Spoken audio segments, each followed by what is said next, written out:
I've seen a lot of ungrateful people in the world, and often they're highlighted in reality TV shows, but this situation we're talking about today happened on Mount Everest, which makes this story a little bit more interesting. Because about a week ago, we had the weirdest situation happen up there, and just the other day, a very similar situation happened again. So apparently, Mount Everest is just a spawn point for the most ungrateful people in the world. And we'll start off with the most recent story where a Chinese woman saved after falling unconscious on Mount Everest. That's good news, but she didn't thank her rescuer nor pay him the rescue fee. See, the issue with Mount Everest is due to the conditions, you can't just have a helicopter fly up near the top and pick you up if something wrong happens to you. Someone else needs to risk their life, hike up there, and carry you down. And getting down Mount Everest by yourself is hard enough, especially after hiking up. So imagine having to carry someone down after you've hiked up. So as you may guess, that costs a little bit more than an ambulance. Yes, even here in the US. Apparently the rescue fee on Mount Everest near the top is $10,000. Now, this is one of the largest stories in China as it's revolving around a Chinese woman, and the story received over 300 million views on Weibo, which is their everything social media app over there. From what I could tell, it was the South China Morning Post that broke this story, stating, a woman from China who almost died while climbing Mount Everest has refused to pay the Sherpa guide who saved her life the $10,000 rescue fee. Now that sounds like a lot of money, but for the average tourist who climbs Mount Everest, they spend about $50,000 doing so. But what happened was there was two other Chinese climbers climbing Mount Everest, and when they got to roughly 8,500 meters, they found this woman unconscious. This is right near the top. The tourists decided to give up on reaching the top of Mount Everest and save this woman's life instead. So they started the descent down, carrying her 200 meters until they realized they were not capable of getting her down alone. So one of them continued down alone until he came across Shi Zheng, who agreed to help him rescue and abandon the plan of climbing to the top. She had a Sherpa guide who was by far the strongest climber of everyone, and he was hesitant to help unless he received a rescue fee of $10,000 because he would have to carry her on his back all the way down to safety. And he did, but when he got her to safety, that's when the feud started, because the woman didn't want to pay the rescue fee. And out of everyone, she was the only one who made it to the top because things didn't go downhill for her, literally, until she started going downhill. So everyone who saved her canceled their plans to get to the top just to save apparently the most ungrateful woman's ever's life, and she doesn't even say thank you. And one of the men who originally found her had spent 40 days and $55,000 planning this trip, and he didn't even make it to the top because he wanted to save her life. This man's literally a hero and everyone involved in bringing her down. But he was upset that she had no interest in paying the fee. Finally, she agreed to pay $4,000, but because of her attitude, he said forget it and split the fee with the two other who helped save her. And the guys who saved her were interviewed and they said saving her was our choice and expressing gratitude is hers. These are two separate things, said she. We're not her and don't understand what she felt. Let's just show tolerance. And the other guy said, we saved her. We can hope that she continues to live well. We should stop online attacks and humiliation. These guys definitely have a way better attitude than most would, so kudos to them. I am worried that light is too bright, so if I am Casper the Ghost in today's video, my apologies. As you may can tell, I moved. New setup, so we're still fixing it. I'm switching to the other chair so this massive chair isn't taking up so much of the backdrop, and we'll be doing some improvements to the set, so stay tuned, guys. But a very similar situation also recently happened, but somehow this one's weirder. This whole story starts off with a Sherpa by the name of Gelia. Am I butchering this name? Probably. But he is quite the impressive climber and has made it to the Mount Everest summit quite a few times, and even the K2 summit, which I've heard of is a way harder climb. But he works as a Sherpa guide, bringing tourists to the top of Mount Everest. And one day in May, he was taking a client from China to the top, and about 500 meters from the summit, they discovered a man barely hanging on to life. And this is the part of Mount Everest that's called the shelf, or also called the death zone. And this is also the same area they found the previous woman we just talked about. Hence, these stories are very similar. But this time, the Sherpa insisted on carrying this man down for free, it seems, and convinced the guy he was guiding up to stop his climb and save this man's life instead. So the Sherpa Gilia carried him all the way down to base camp 4, where the man was rescued, and what happened next was just insanely odd. Because the guy who was saved blocked the Sherpa on Instagram? Why? What?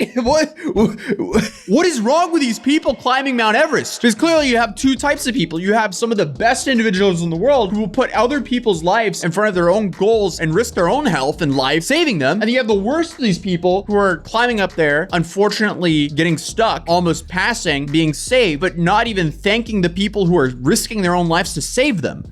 What? Two polar opposites, but I guess they balance each other out. I guess that's kind of humanity in a nutshell. But the guy who was saved posted this post on Instagram saying, I had the best Sherpa support in the 14th Peaks expedition, and they mobilized their rescue team very fast upon knowing that I am in trouble. Sherpas take turn and carry me down very fast. One of the best Sherpas team I have worked in the last 10 years. Thank you, boys. Hope to see you soon. What? Clearly English isn't his first language, but what about the Sherpa who actually saved his life? Hello? What's wrong with these people? This Nepali Sherpa guide is carrying a Malaysian climber on his back down from a part of Mount Everest called the Death Zone. Gelji Sherpa says he saved the man's life. He was guiding a client to the summit in mid-May. That's when he saw the Malaysian climber clinging to a rope and shivering in the extreme cold. The Death Zone is a part of the mountain where temperatures can drop below minus 20 degrees Fahrenheit. Rescues are almost impossible there, authorities say. Gelji convinced his client to give up the summit attempt and began his rare high-altitude rescue. It took me 5 to 6 hours to get from 8,500 meters above sea level to 7,900. It was very difficult.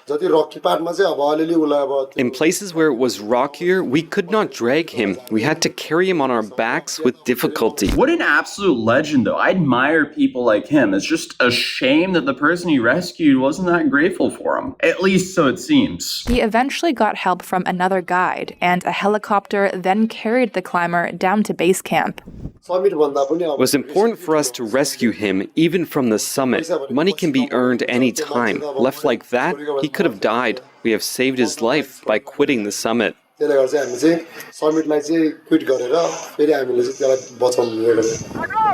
climber was put on a flight to Malaysia last week. The dramatic rescue comes as Nepal issued a record 478 permits for Everest during this year's climbing season.